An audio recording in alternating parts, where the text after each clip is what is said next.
Good morning. I'm Angelo Castro III. I'm Angela, and we are the Castros. We bring you the news. And the views that make you think. Sometimes we agree. Sometimes we don't. This is News and Views. And here are today's headlines. 19 senators voted to archive the impeachment case filed against Vice President Sara Duterte. Several House lawmakers voiced strong reactions following the Senate's decision to archive Vice President Sara Duterte's impeachment case. Congresswoman Laila de Lima calls out what she describes as a distraction amid speculations on former Vice President Leni Robredo's ties with VP Sara. In the third episode of his podcast, President Marcos insisted that he is not working for the numbers. First in the news, with a supermajority vote of 19, the Senate decided to archive the impeachment case of Vice President Sara Duterte. Those who voted yes to archive the complaint were Senate President Cheese Escudero, Senate President Pro Tempore Jinggoy Estrada, and Majority Leader Joel Villanueva. Also voting in favor were Senators Pato de la Rosa, Amy Marcos, Rafi Tulfo, Pia Cayetano, Loren Legarda, Erwin Tulfo, Cynthia Villar, Grace Po, JB Ejercito, Sani Angara, Nancy Binay, Lito Lapid, Mark Villar, Alan Peter Cayetano, Bongo, and Rodante Marcoleta. Those who voted no were Senate Minority Leader Tito Soto and Senators Risa Ontiveros, Kiko Pangilinan, and Senator Bam Aquino. The lone senator who abstained from the vote was Senator Ping Lacson. Now, the Senate has voted to archive the impeachment complaint against Vice President Sara Duterte. Here's the report. Senate President Cheese Escudero made his stance crystal clear. I vote yes to the motion, Mr. President. I vote yes to the rule of law, yes to the Constitution, yes to the supremacy of the Supreme Court in interpreting it. What does that mean? There will be no impeachment trial, at least for now, against Vice President Sara Duterte, as the articles have been archived or set aside. Fidelity to the Constitution, Mr. President, must prevail even when it is unpopular, inconvenient, or misunderstood. In fact, Mr. President, distinguished colleagues, it must prevail especially when it is unpopular, when it is inconvenient, and misunderstood. Escudero also took a jab at critics, questioning the Supreme Court's decision or the so-called legal experts who act as if they're better than the High Court. Are you truly for accountability or simply anti-Duterte? Do you truly respect and want to preserve the Constitution, or you simply hate the Vice President? Escudero also had a reminder for the House of Representatives. The Senate is not your playground to run after your political enemies. We are not an accomplice in any grand scheme. While others may be willing to play your game, I am not. I will never bow to a mob. His position was echoed by Senate President Pro Tempore Jinggoy Estrada. If we cannot obey the law, do we still deserve to be called lawmakers? Sibling Senators Alan and Pia Cayetano also agreed to archive the articles. Ayaw natin maging presidente si Vice President Sara, talunin nyo na lang sa 2028. Ngayon, kung talagang may ginawa siyang masama, edi impeach pero sa tamang paraan. But not everyone agreed. Senators Risa Ontiveros, Kiko Pangilinan, and Tito Soto opposed the move. They argued that the Supreme Court's decision isn't final and that the Senate should have waited. It is our institution which, in the words of colleagues, killed the articles of impeachment. People must have the power to make the highest rulers accountable. Ang boto na no ay hindi nangangahulugan na hindi natin nirerespeto ang pasya o kapangyarihan ng Korte Suprema. Lalo-lalo na't hindi pa ito pinal. The Supreme Court now has the chance to rectify these errors in its decision. So I was hoping to table the motion so that we can let us afford them this opportunity for the benefit of future impeachment processes. All we needed to do was wait a little. Senator Ping Lacson abstained. Senator Erwin Tulfo, meanwhile, supported the archiving of the impeachment articles but issued a challenge to VP Duterte. Kung tunay po na walang kasalanan si VP Duterte, dapat siya mismo ang manguna sa pagbubukas ng lahat ng dokumento, paggamit ng budget at mga hakbangin niya bilang pangalawang Pangulo. May correction lang ha, kasi nabanggit kanina si Cynthia Villar. We met Senator Camille Villar na nag-vote yes Kasama to siya dun sa archiving, 19 senators. to archive the impeachment complaint. Yes. So inabot nga ng 6 hours ito kahapon itong debate na ito, back and forth. But in the end, we all know naman na yung naging kinalabasan Yeah, nito but what yesterday. initially was supposed to be a vote for archiving or not turned out to be a vote for to table or to archive. And we all know yung the result of that, di ba? Pero madaming tatanong, ano ba difference ng tabling from archiving? Ang archiving, as explained by the senators, means dead na ang impeachment complaint at pagbubuhayin in case na magkaroon ng reversal or motion for reconsideration is granted, bobotohan pa ng Senado ulit. Based on the majority. Based on the majority. Ngayon, kung tabling lang, the impeachment is still alive, pending the MR, and then pag nagkaroon ng reversal, automatic pwedeng pag-usapan na yung impeachment Yun naman kaagad. yung point Yun ang out difference. ni Minority Floor Leader Senator Tito Soto yesterday, saying na mag-antay muna tayo, antayin natin yung desisyon ng Supreme Court doon sa motion for reconsideration ng House of Representatives, then we get to vote. Diba? On what we're going Yun to lang naman do. hinahabol nila. It's not merely go straight to the impeachment. Let's wait muna. Pero ang pino-point out ng kabilang panig, sinabi na ng Supreme Court immediate and executory na yung kanilang desisyon.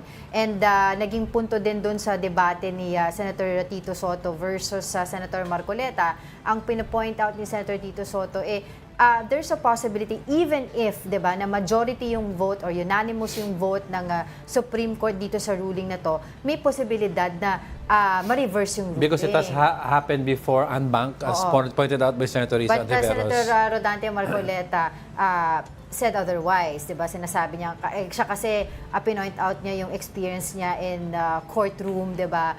Trials, and saying na mostly talaga kapag daw unanimous ang decision ng mga justices, bihira na nagkakaroon ng reversal of ruling. Pero may pinoint out nga si Senator Risa, as I said. Sabi niya, more than may once. possibility. More than once nangyari na. Bihira pero may possibility.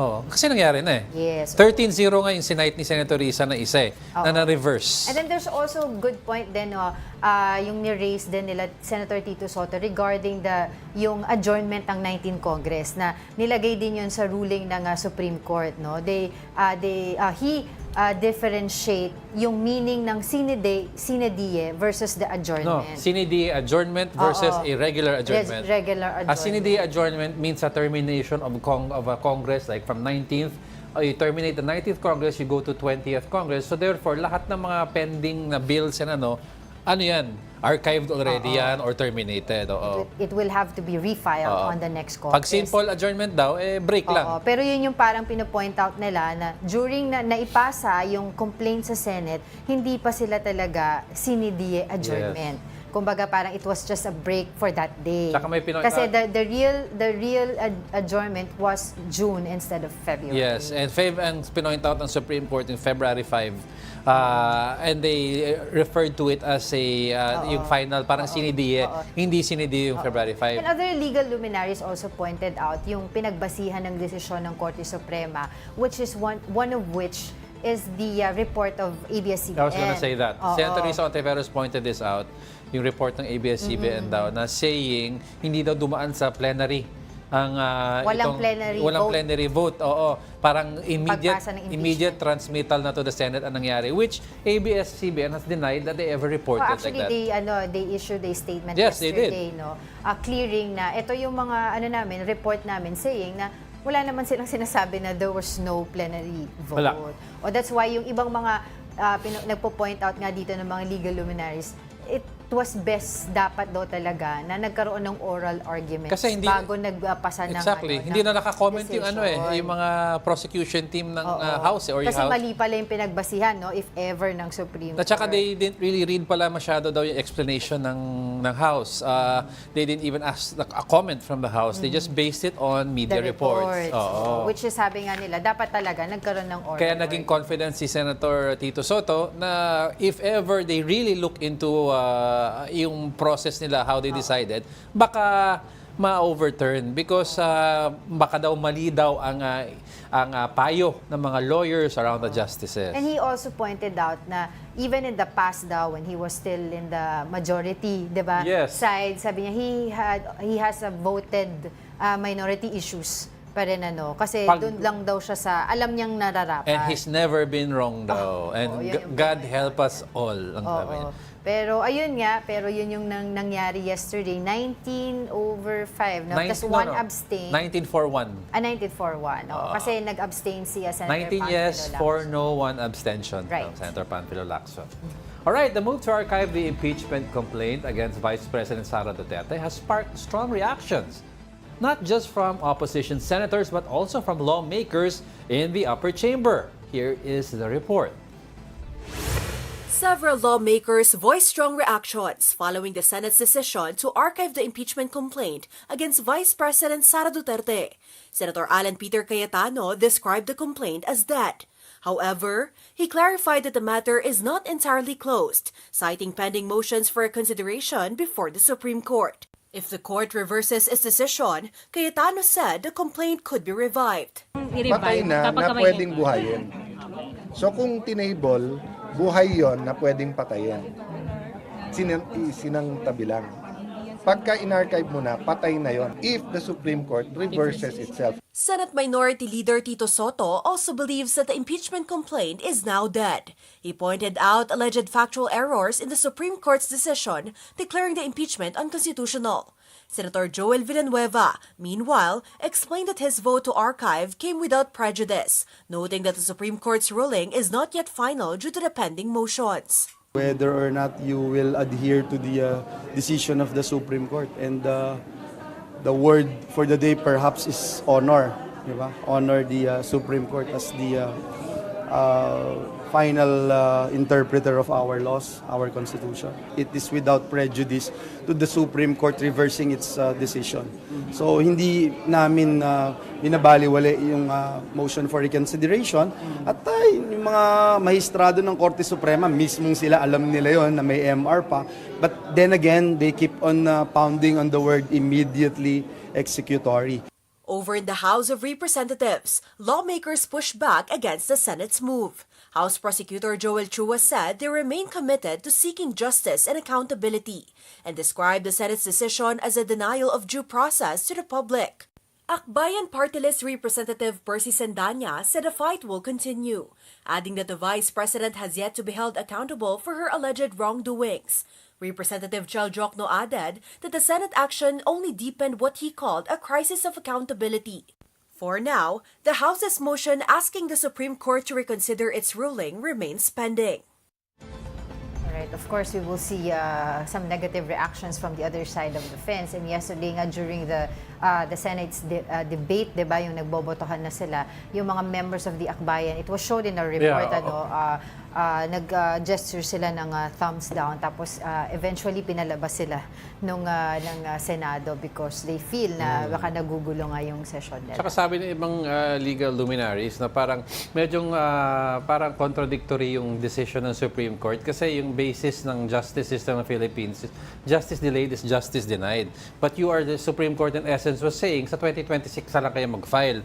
So in essence, you're delaying justice not only for a guilty verdict, but justice also to clear VP Sara's name. Well, So you're delaying that justice or to hold accountable, whether guilty or not, dinelay mo yun. So you're denying justice. Well, yun ang sabi ng ibang luminaries. Pero yun nga yung pinopoint out din ni Senator Cayetano na they're not saying na walang ginawang masama si VP Sara, that she is not accountable to her actions, pero gawin daw ito sa nararapat na panahon. Okay, so justice delayed is justice denied. Pero ba pinopoint out nga natin dito yung base dun sa SC ruling. Hindi naman tayo nagmamagaling because we're not lawyers here. We're basing our, yung banters natin dito doon sa mga nangyari and of course sa facts that we have, no? Of course, sinasabi nga ng ibang mga justices na mga former justices na nagko-comment dito, yung naging SC ruling is somehow it was an judicial overreach, no? Because supposedly ang SC ang kanilang power is to interpret the law. 'di ba? Not to make the rules.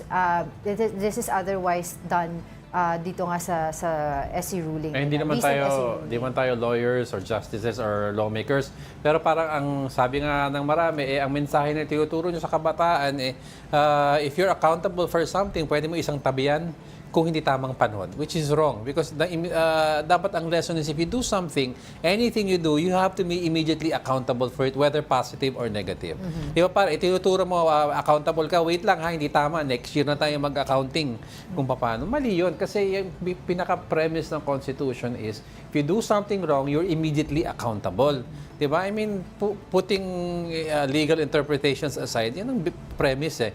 It protects the politicians, it protects also the citizenry. But looking back at the SC ruling, stating yung point nila doon na yun nga, yung pagdating sa pagiging opisyal na complaint ng isang impeachment ay of course binase nga daw ng House of Representatives doon sa rule that we are talking about, been talking about this yung 2003 Francisco versus House of Representatives na it will only be official impeachment complaint kapag ito ay naihain na or naipasa na sa Committee on Justice. And then, magde-decide yung Committee on Justice sa sufficiency of form and substance, di ba? And then, if it's sufficient in form and substance, it will be voted to be transmitted sa plenary. Yun eh. Kaso, parang hindi. they can make rules pero hindi dapat retroactive, dapat prospective. Parang moving forward, eto na yung susundin ninyo ha. So, kaya ngayon, yung ibang mga tao nagtatanong, ibang mga legal luminaries, political analysts, of course, the journalists are also asking, so what happens now doon sa mga previous impeachment cases Na dumaan sa Committee on Justice? Null and void diba? ba yan? Oo. So, yun yung mga gusto natin din malaman. Mahaba pa yan. Yeah. Well, let's see. We'll be back with more stories after the break. Keep it here on One News.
morning. You're still watching News and Views here on One News. Senators are expected to expound on their vote whether to archive or not the impeachment case against Vice President Sara Duterte. For the latest, let's bring in our mobile journalist Marimon Reyes, who's in the House of Representatives, Senate rather.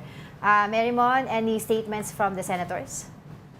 Good morning, Angela and Angelo. So far, ngayon, tahimik. Actually, by 10 o'clock a.m., dapat meron tayong presser with Senator Amy Marcos. Pero since around 9 o'clock in the evening na kagabi natapos yung kanilang session, nausog to around 11 o'clock a.m. itong magiging presser natin. Pero last night, nung nakausap natin yung ilang mga senador, for example, for Senator Bato de la Rosa, nung tinanong natin, is it a win? Is it an accomplishment na nauwi sa archiving itong pinaka-call or yung boto ng mga senador? Nasabi niya, hindi raw masyado kasi ang gusto raw talaga nila ma-dismiss itong impeachment against VP Sara, pero okay naman na raw, pwede naman na raw ito. Yun nga lang, sa kabila naman ito namang si Senator Alan Peter Cayetano, ipinaliwanag niya naman sa atin kagabi yung difference kapag nung motion ni Senator Marcoleta na inamend from dismissal to archiving.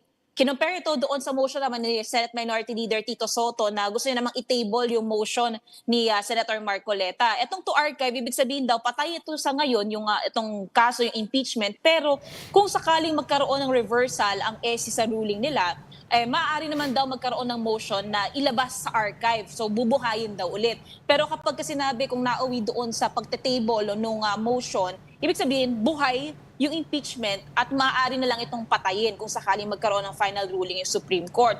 Hindi natin nakapanayam sila Senadora Risa kasi hindi na natin sila nakasalubong kagabi. Pero yung ilan sa mga nakita natin is yung from Tindig Pilipinas, from Akbayan, mga nag-walk out sila during that time na nagkaroon na ng pagbobotohan doon na sa motion to archive itong ang impeachment.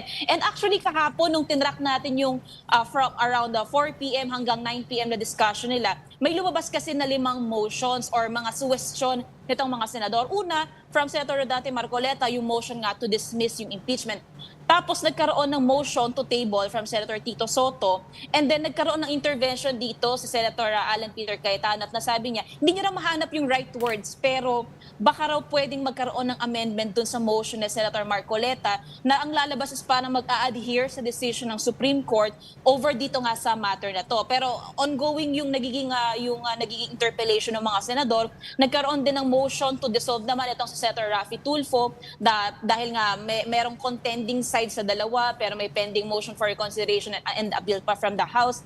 And lastly, nagkaroon na ng sinuggest na amendment doon sa motion ni Senator Marcoleta. Itong si Senate Majority Leader Joel Villanueva na imbes na maging motion to dismiss, maging motion to archive. At nung napag-usapan nga, ang lalabas dito is mag-a-adhere muna sila sa ruling ng Supreme Court and then kung sakaling magkaroon ng reversal, ilalabas na lang daw nila ito sa archives. Ito naman, ang nangyari is, ang boto was 19, 1, and 4. 19, umuo sila. May isang nag-abstain, Senator Panfilo Lacson. Ang pinaka-reason niya dito is dahil ayaw niya rin ma-preempt yung pinaka magiging decision or ruling pa dahil wala pa namang final ruling itong Supreme Court. Well, yung apat, Senadora Risa, Senator Bamakino, Senator Kiko Pangilinan, Senator Tito Soto, nanindigan sila na pag nangyari itong pag nangyari itong archiving, pinatay na raw. Pinatay na yung kaso, magkakaroon ngayon ng imbalance dun sa hustisya and yung pinakasinasabing constitutional duties nila bilang mga mambabatas. So far ngayon dito sa Senado, tahimik pa. Pero asahan natin na sa mga susunod na araw kapag nakulit na natin itong mga senador, baka meron silang mas malalim na pagpapaliwanag. Pero ang common na sinabi nitong 19 na bumoto in favor for the motion to archive is final arbiter daw itong Supreme Court pagdating sa legal and constitutional matters or issues. So yung pagdating doon sa due process, yung interpretation of the law, eto na, naglabas ng SC ng kanilang ruling. So ang pinaka-duty nila ngayon ay sundin daw ito. Ang nasabi pa nga ng ibang mga senador, halimbawa sila Senadora Amy Marcos, Senator Bongo, mas maganda raw ngayon, tutukan na raw muna nila yung ibang mga bagay na kailangan bigyan ng atensyon at kasama na nga raw dito yung pagsasapasa ng mga batas. Balik sa inyo. Yes, meron mo kasi isang kung saan agam ni Senator Tito Soto with archiving was if ever, let's say daw hypothetically, nag-reverse ng Supreme Court at granted ang motion for reconsideration, dadaanin, pag-archive daw, dadaanin pa ulit sa boto. Problema, kung mag-reverse daw at yung vote ng majority is not to retrieve the impeachment, pwede daw patay na rin yun. With regards to archiving, yung word na without prejudice, kasi critical daw yun eh. Tinuloy ba yun? Kasi alam ko, sinuggest ni Senator Villanueva yun eh, yung archiving without prejudice.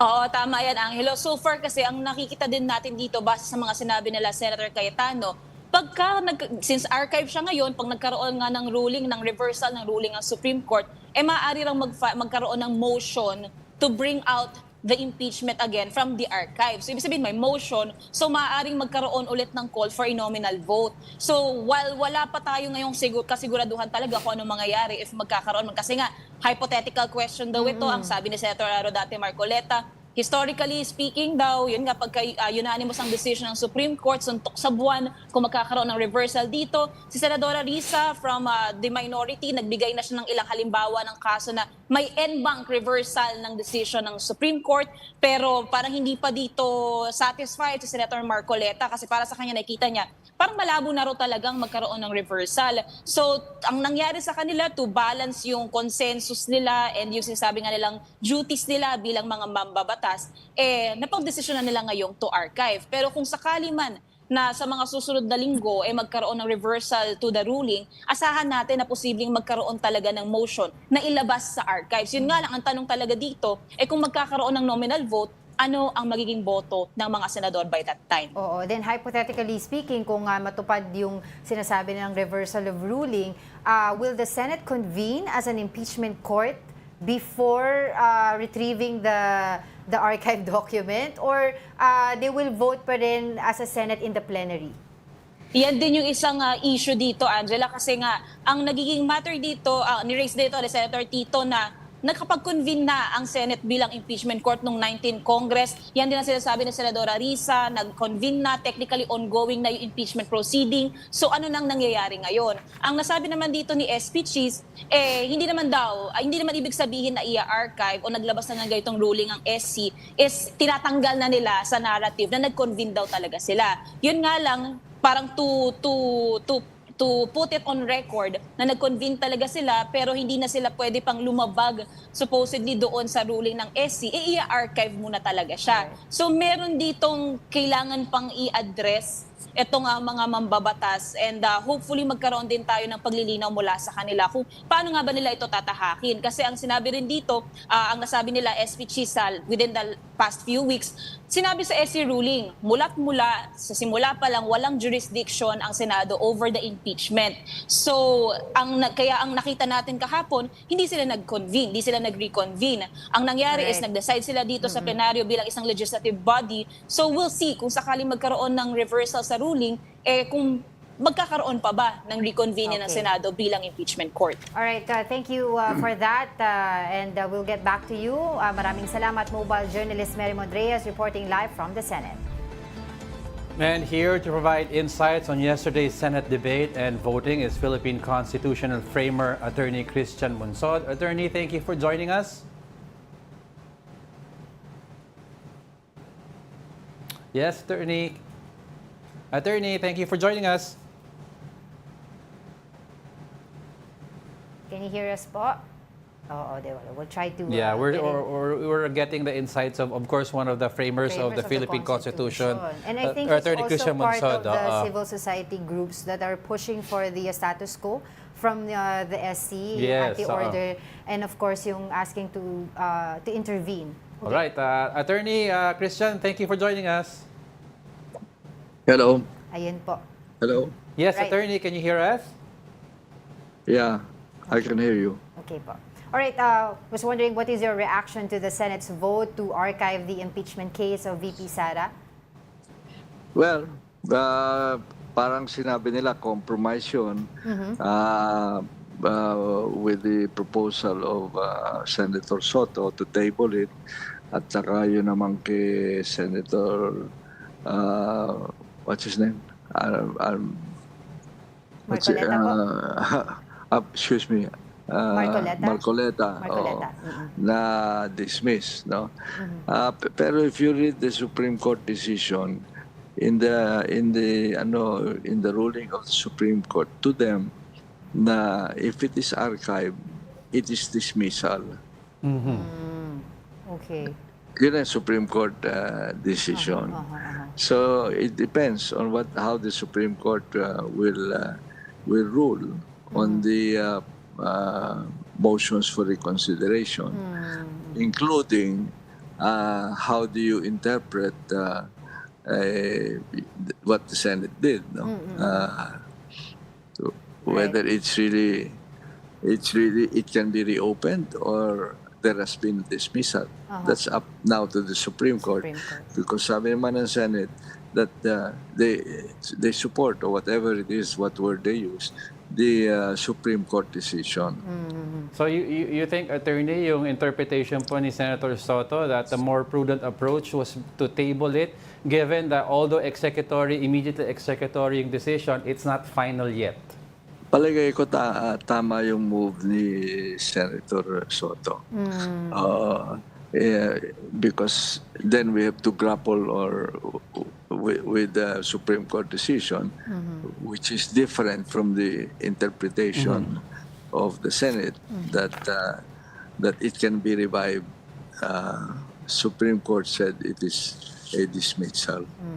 But one of the points po that was raised yesterday by Senator Tito Soto is yung plausibility na ma-reverse nga po yung ruling given na yung unang kanilang desisyon ay unanimous. Yan po ay of course dinebate ni Senator Marcoleta saying na kapag unanimous na yung decision, more or less usually hindi na po talaga yun na nare-reverse.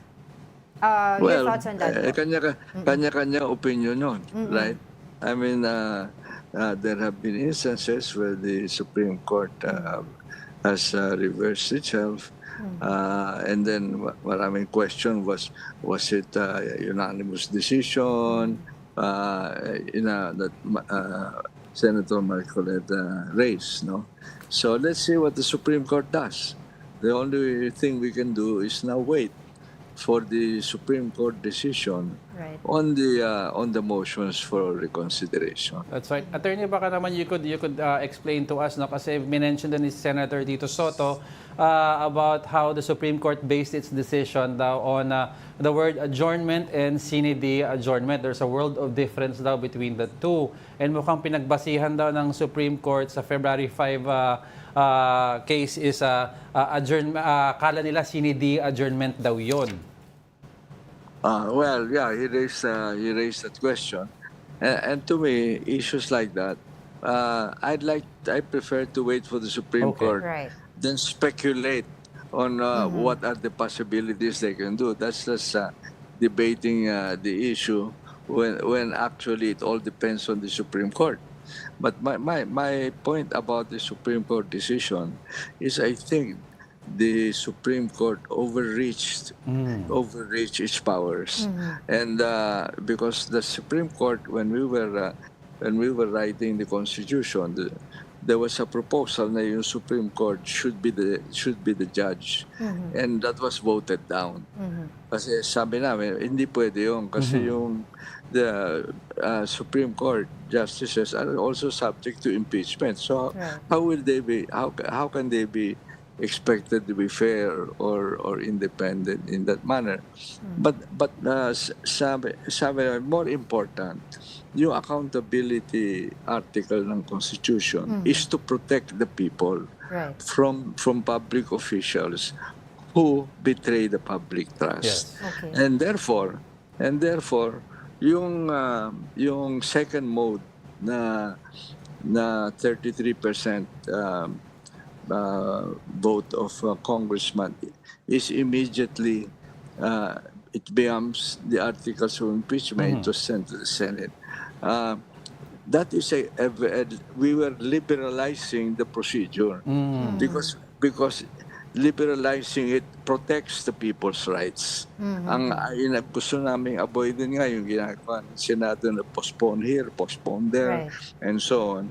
Because you don't know if the charges are true, then harm is being done to the people. when you keep on delaying. Yes. Right. Di ba? No, opo. You have a point po there. Ano? And speaking of accountability, you and Justice Carpio have urged the Supreme Court to reverse or to reconsider its July 25 ruling. And if the decision is upheld, ano, what do you see as the next credible legal or political pathway to ensure accountability? Well, alam niyo, the people will always have the last word.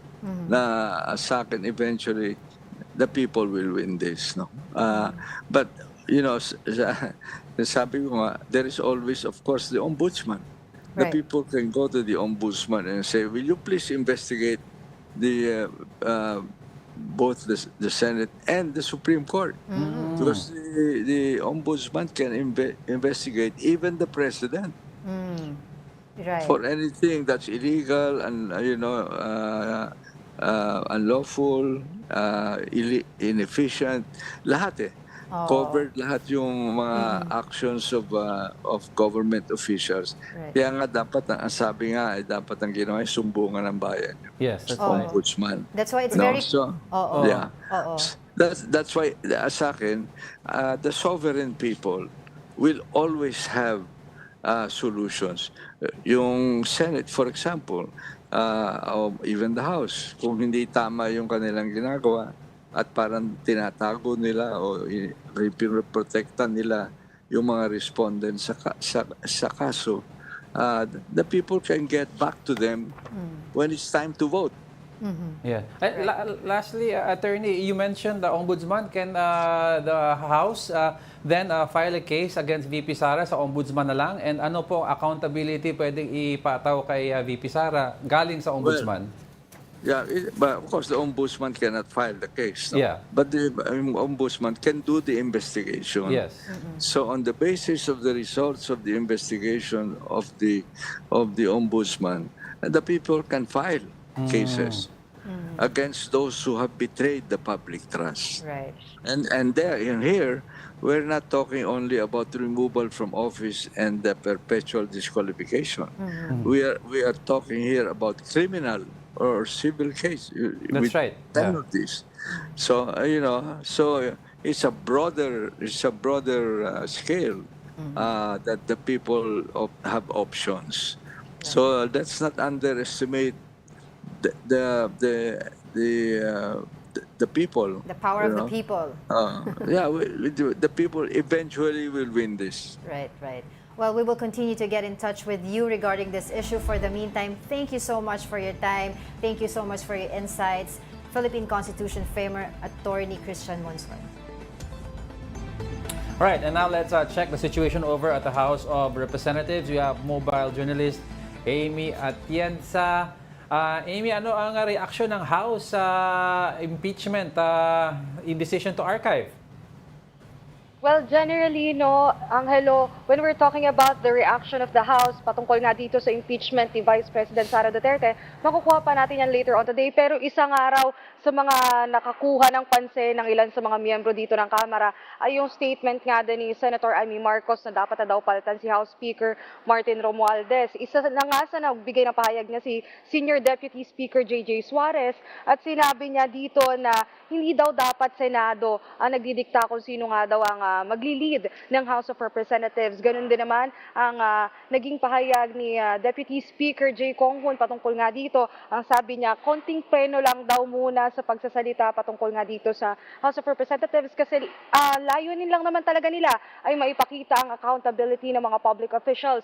So patuloy pa rin naman daw ang kanilang paglaban dito. At kahapon nga sa naging press conference din kasama si impeachment spokesperson Attorney Odi Bukoy, nasabi niya na they will take it one step at a time at yun nga nakapagpasa naman na daw sila ng motion for reconsideration at aabangan nila kung magko-comply nga ba si Vice President Sara Duterte or yung Office of the Vice President dun nga sa magiging reaction dun sa motion for reconsideration ng House of Representatives. So patuloy pa lang din naman silang mag-aabang dito. And later on, syempre, abangan din natin kung ano nga ba yung magiging general reaction ng House of Representatives sa pag-archive ng impeachment case ni Vice President Sara Duterte. Dugtong ko lang, Amy, di ba, aside from yung statement ni Senator Amy na dapat palitan si Speaker, medyo maanghang din at medyo personal level ang attack niya. Meron na bang reaction si Speaker Romualdez dito? And also sa very tough words ni SP Cheese against the House of Representatives as well. Well, wala pa so far, no, if we're talking about the reaction of House Speaker Ferdinand Martin G. Romualdez. Pero yun nga, ilan sa mga miyembro dito kasi ng Kamara ang sinasabi sa kanila, they are literally just doing their job. Ginagawa nila kung ano nga ba yung tama para nga ma-uphold yung transparency and accountability ng mga public officials. So yun yung mga talagang naging focus nila. Hindi na naman siguro nila papansinin talaga kung ano yung naging atake sa mismong House of Representatives. Pero yun nga, tutuloy naman daw silang lalaban dito para nga maipagpatuloy ang impeachment case si Vice President Sara Duterte. At syempre, abangan din natin yung mga developments pa na mangyayari tungkol dito. Well, the whole country was definitely watching yesterday doon sa nangyayari sa Senate. But are there other important matters to watch out for in the House today? Well, ngayon, since it's a Thursday, no, walang plenary session, pero there are still members of the House na nagpa-file ng bills nila ngayong araw. Most likely, ano pa rin to, more on the issues of online gambling, pati na rin yung sa mga advocacies nila on agriculture and education, kasi yan ngayon mga nagiging usapin dito in the past few days sa House of Representatives. So yun ang abangan din natin. And of course, kanina din nabigyan tayo no, ng advisory, Angela, na nagkaroon nga daw ng rally din in Quezon City sa Scout Circle na yun nga, pinangunahan ng Akbayan Party List. So, ipinakita nila doon, pinaglaban nila na yung pag-archive daw ng impeachment case ni Vice President Sara Duterte ay pagpatay na rin doon sa impeachment case niya. So, patuloy nila pinaglalaban yan, Angela. All right, thank you, mobile journalist Amy Atienza, for that report. Now, in other news, Congresswoman Laila de Lima has defended former Vice President Leni Robredo against allegations that she would have protected former President Duterte from the International Criminal Court.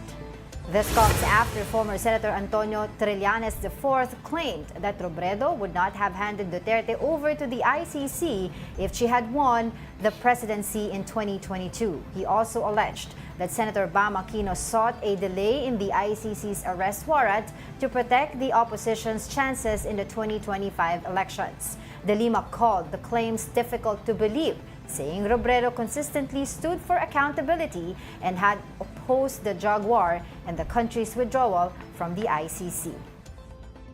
As a friend and ally, I can attest to VP Mayor Leni's unwavering commitment to justice and human rights.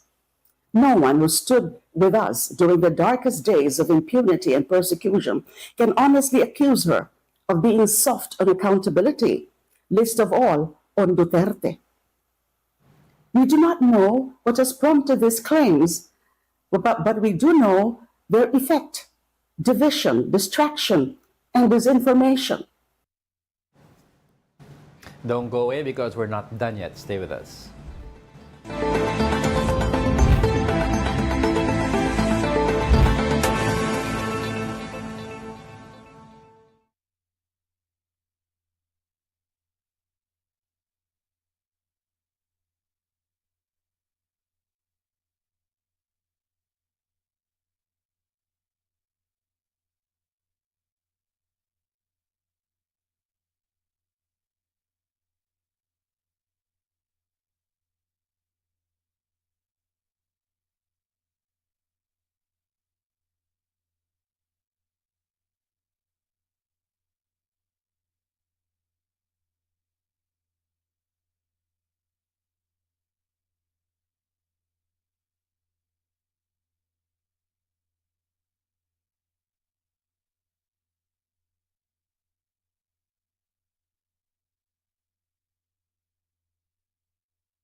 Welcome back. You're still watching News and Views here on One News. And for more insights into the Senate's decision to archive the impeachment complaint against Vice President Sara Duterte, we have Paulo Tamase, Assistant Professor at UP College of Law, joining us today via Zoom. Magandang umaga po sa inyo. Magandang umaga din po. Good morning, Angelo and Angela. Opo, of course, we would want to know yung naging reaction po ninyo dito sa naging botohan ng Senado kahapon sa pag-archive ng impeachment case against VP Sara. I suppose, and just to clarify, that the UP College of Law doesn't have an official position on this. Okay. Yes, but talking to colleagues in the college, I think you can describe it as not surprised, but still dismayed. Right? We're not surprised because since February, you have seen so many new novel ways of trying to delay the trial of the vice president, and even, we haven't really even come close at all to the evidence against and for her. But at the same time,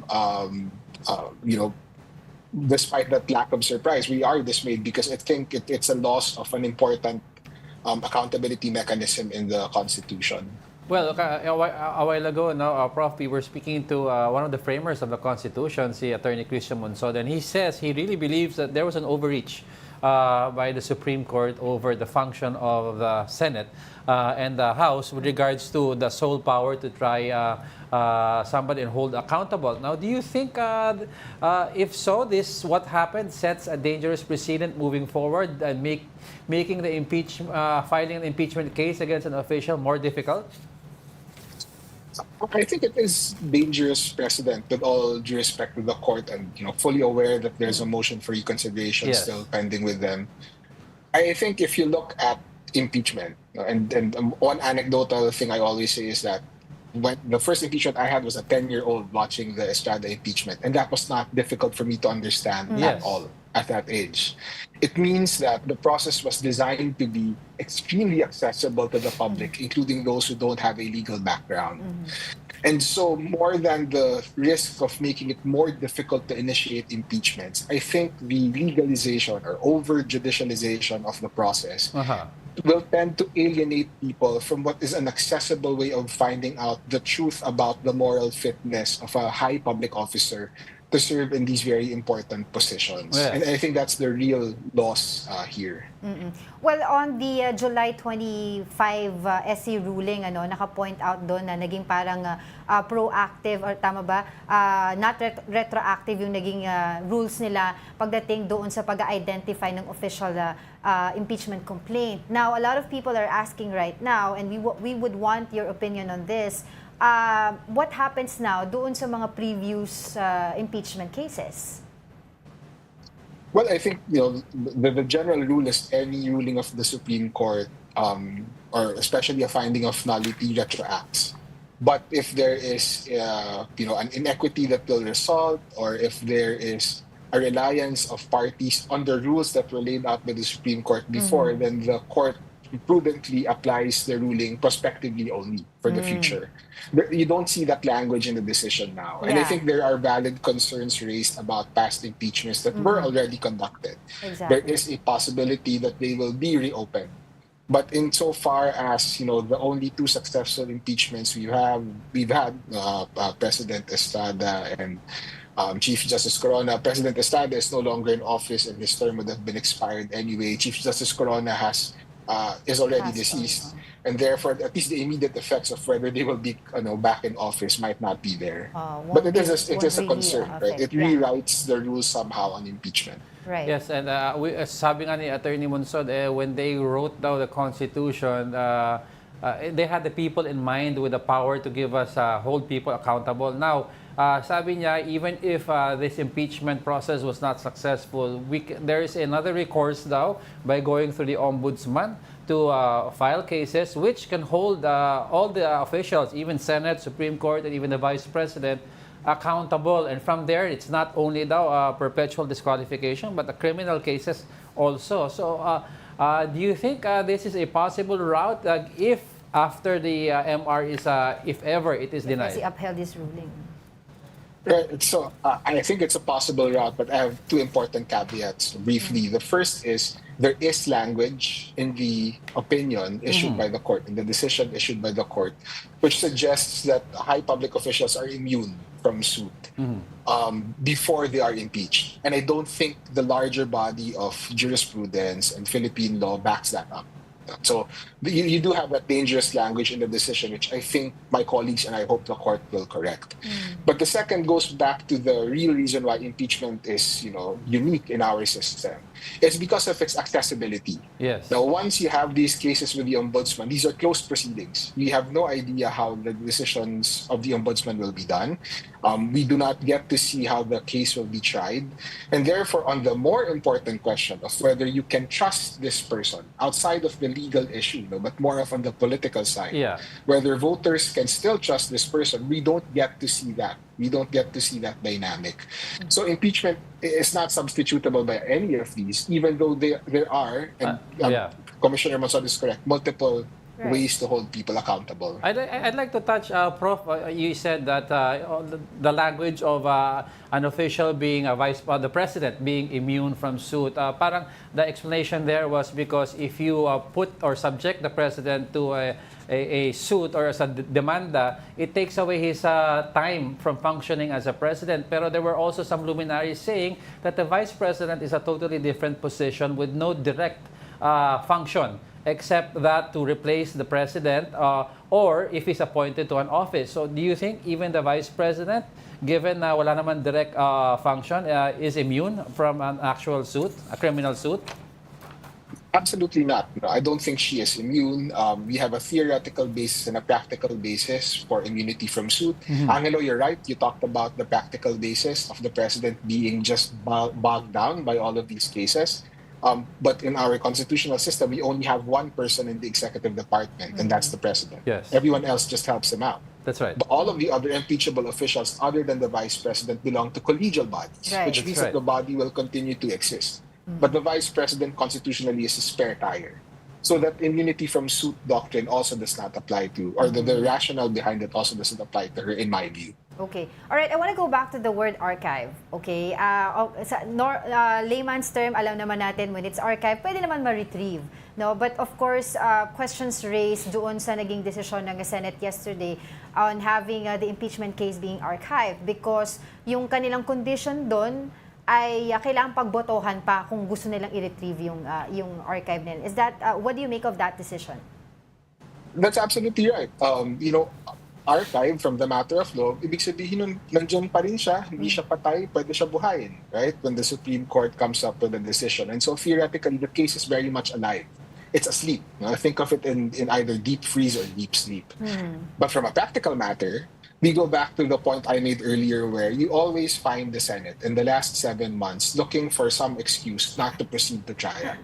And one of the key excuses that is now available to it, let's say in the hypothetical scenario where the Supreme Court reverses itself, is you now have the Senate with this question again. Are you going to revive the case from the archive? So boboto na naman yan.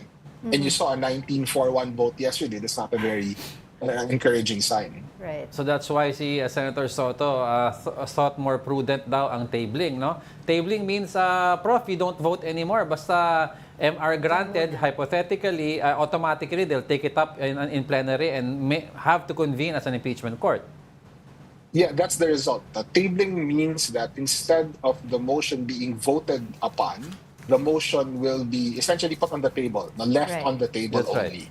So they're not going to act on it. But so I think that was really the more prudent, more constitutional way of going about this. But the Senate clearly had a different take on it.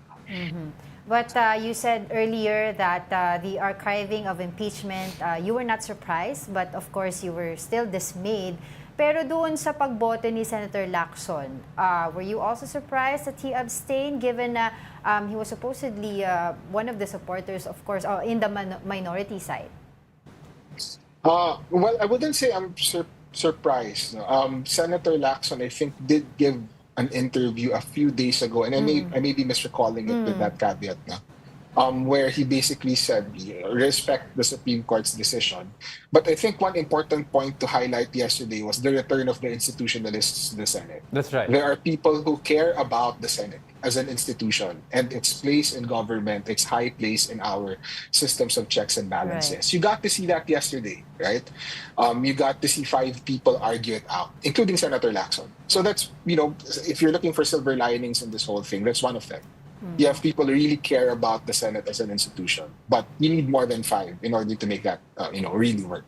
Well, what you said, unfortunately, silver lining. in politics, majority rules. But thank you for your time, Prof. And we hope to have you again. Of course, may updates pa yan in a few days. And we hope to see and get your insights. But for now, thank you, Paolo Tomase, Assistant Professor at UP College of Law. Sir, thank you for having me. Right, in other news, Consulta MD launched their HIV self-test kits, offering Filipinos a safe and judgment-free way to know their status. Mobile journalist Denise Valdesancho has the report. Inclusive at judgment-free healthcare. Yan ang goal ng Consulta MD sa paglunsad nila ng HIV self-test kits. Consulta MD officially unveiled their FDA-approved HIV self-test kits in partnership with Fabrico Life Sciences and South Star Drug. This new offering provides Filipinos with a private, discreet, and judgment-free way to know their status. The self-test kits can be easily ordered through the Consulta MD application's pharmacy section, allowing users to test in a space where they feel most comfortable. So dito, sa bahay nyo lang siya gagawin or anywhere na comfortable kayo, around 15 minutes, makakuha nyo na yung result ninyo. This is very confidential from the process of getting the Mylan test kit hanggang sa pagdating sa inyo. This launch addresses a critical need, breaking the stigma and providing Filipinos with confidential tools for early detection and care. We're seeing about 58 cases diagnosed per day, affecting primarily the youth, 15 to 24 years old. This prevalence of fear, of stigma. So that's what we want to address, because there might be some resistance that you feel if you have to personally acknowledge that you might be dealing with something. And then Beyond testing, Consulta MD offers users access to motivational counseling, HIV-trained doctors, and pre-exposure prophylaxis. To order, users can download and register on the Consulta MD app. Kits are delivered discreetly, empowering more Filipinos to take control of their health safely and privately. Mobile journalist Denise Valdesancho. We are One News. Wow. Another week, a Thursday na. Thank you for joining us. At before we let you go, I'd like to leave everyone and all our politicians with a quote that would help them decide things better next time. The quote goes, "Failing to hold someone accountable is ultimately an act of selfishness." A quote from Patrick Lencioni. Selfishness. And that wraps up today's episode of News and Views. Join us again tomorrow. I'm Angela Lagunsad Castro. I'm Angelo Castro III. We are One News. All sides, all the time.